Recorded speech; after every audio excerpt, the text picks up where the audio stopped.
दोस्तों, आप सभी ने कभी न कभी तो झगड़े ज़रूर किए होंगे, या स्कूलों में या किसी दोस्ती को लेकर या अपने गांव, गली, मोहल्ले या अड़ोस-पड़ोस किसी न किसी से झगड़े ज़रूर किए होंगे। दोस्तों, अगर कोई इंसान सुबह 8 से 10 बजे के बीच तक झगड़े करता है तो सबसे पहले वो झगड़े करने के बाद थाने में एफआईआर लिखवाने ज़रूर जाता है। दोस्तों, अगर किसी इंसान ने अगर शाम के टाइम झगड़े करता है तो वो सुबह से 10 या 12 बजे के बीच वो एफआईआर थाने में ज़रूर लिखवाता है।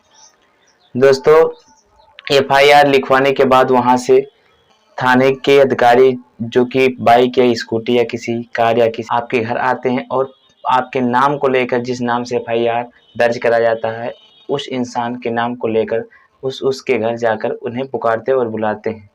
दोस्तों, क्या खूब किसी ने कहा है कि एक हाथ से तालियां नहीं बजती। ये बात हमारे बुजुर्ग लोगों ने क्या सच कहा था और ये बात बहुत ही सही और सच है।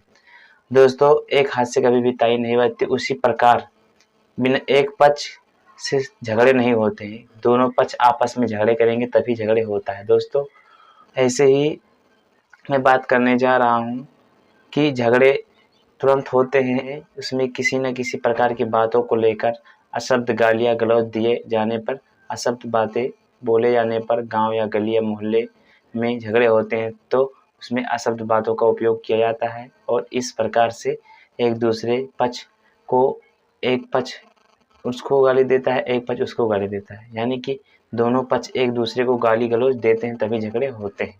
दोस्तों नमस्कार, मैं आप सभी का भाई, आप सभी का दोस्त, आप सभी का यार श्रवण यादव और हमारे यूट्यूब चैनल पीएमजे श्रवण में आप सभी का स्वागत है, अभिनंदन है।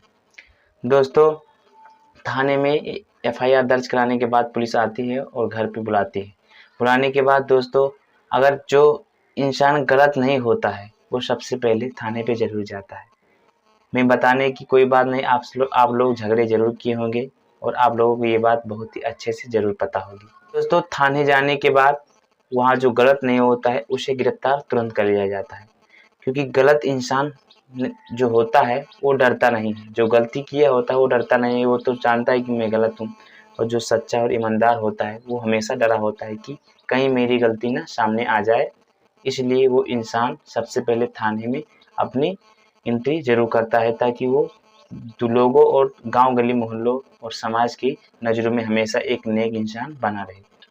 दोस्तों, एफआईआर दर्ज कराने के बाद दोनों पक्षों की बातें सुनी जाती हैं और बताया जाता है कि इसमें किसका और किस प्रकार की गाली गलौज और किस प्रकार की विवाद को लेकर झगड़े होते हैं, इसकी स्पष्टि थाने में ज़रूर होती है। दोस्तों, अगर थाने में इस बात की स्पष्टि ना हो तो सबसे पहले धारा 302 या 176 किसी बहुत प्रकार की धाराएं होती हैं जिन्हें हमारे बाबा भीमराव अंबेडकर साहब ने बनाया है।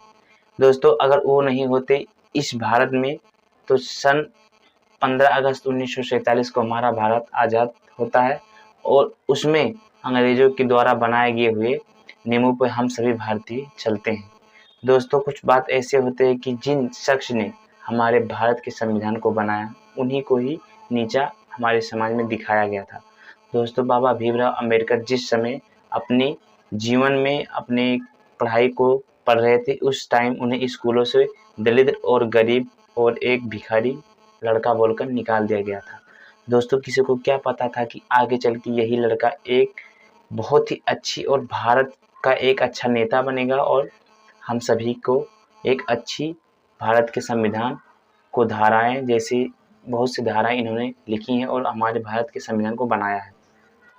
दोस्तों, हम सभी तो झगड़े तुरंत करते हैं, लेकिन कभी ये नहीं सोचा कि जिस झगड़े को लेकर हम तुरंत थाने में एफआईआर दर्ज कराते हैं उसके बाद पुलिस आती है और बोलती है कि आपके ऊपर ये धारा लगा है।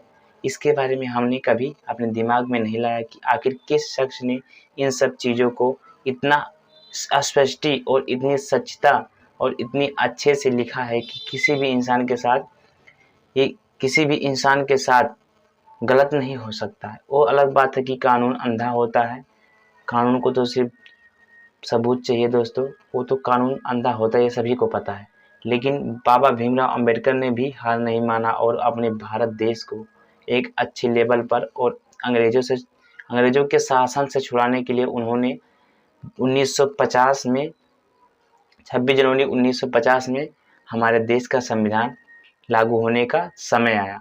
क्योंकि जब अंग्रेज़ों ने भारत छोड़ के गया था तो उन्होंने एक नियम और एक कानून बना के गया था और बोले थे कि आप इस कानून और इस नियम को कम से कम 2 या 1 साल या 3 साल या कुछ सालों तक चला सकते हैं, जिससे कि आपके भारत की अर्थव्यवस्था और कानून जैसे चीज़ों से अभी तो इस समय दूर है और हम अंग्रेज लोग बना जा रहे हैं। आप इसी पे अपने न्याय और अन्याय का फैसला करिएगा। दोस्तों, उसके बाद 26 जनवरी 1950 में हमारे बाबा भीमराव अंबेडकर जी ने, जो कि भारत के बहुत ही महान और एक अच्छे खासे नेता हैं, उन्होंने साल 1950 में अपने देश के लिए एक बहुत ही बड़ा इतिहास और एक संविधान रच देते हैं, जिसके हिसाब से आज हम आप सभी हर दुनिया के हर इंसान भारत के हर किसी कोने में इस संविधान को फॉलो किया जाता है।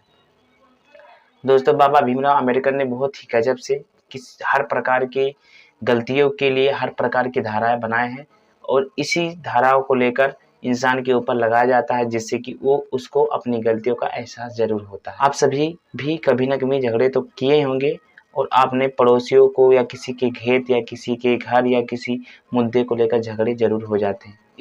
इस संविधान के ज़रिए उन्होंने बहुत ही अच्छी खासी उल्लेख किया है और बाबा भीमराव अंबेडकर जी की देन है कि आज हम सभी भारतीय एक शान से जी रहे हैं, वरना हम एक टाइम था कि अंग्रेज के गुलाम थे, उन्हीं के इशारे पे नाचा करते थे। तो उन्होंने बहुत ही अच्छी तरीके से हम सभी भारतीयों को एक अच्छा मौका और एक अच्छा संविधान देकर गए हैं, जिसे कि हम आज तक बहुत ही वर्षों से फॉलो करते आ रहे हैं। कभी किसी ने उन्हें ये भी नहीं कहा कि उन्होंने अच्छा काम किया है और उनके बारे में कभी भी नहीं सोचे। कभी भी न्याय कर देते हैं और कभी भी गलत काम कर देते हैं और धारा लग जाती हैं और पैसे देकर किसी तरह जेल से या कहीं जेल से छूट कर चले आते हैं।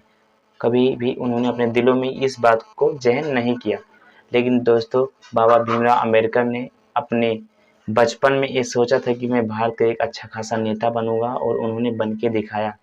उन्होंने भारत के लिए बहुत अच्छी-अच्छी संविधान लागू की, जिसे हम लोग बहुत ही प्यार से उस संविधान को सीखते हैं और अभी भी सीख रहे हैं।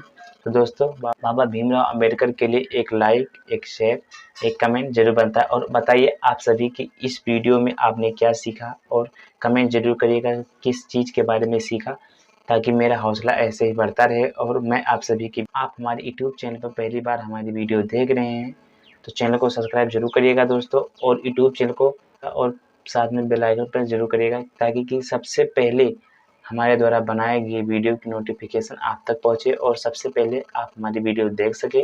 जब तक के लिए मिलता हूं अगली वीडियो में। जय हिंद, जय भारत।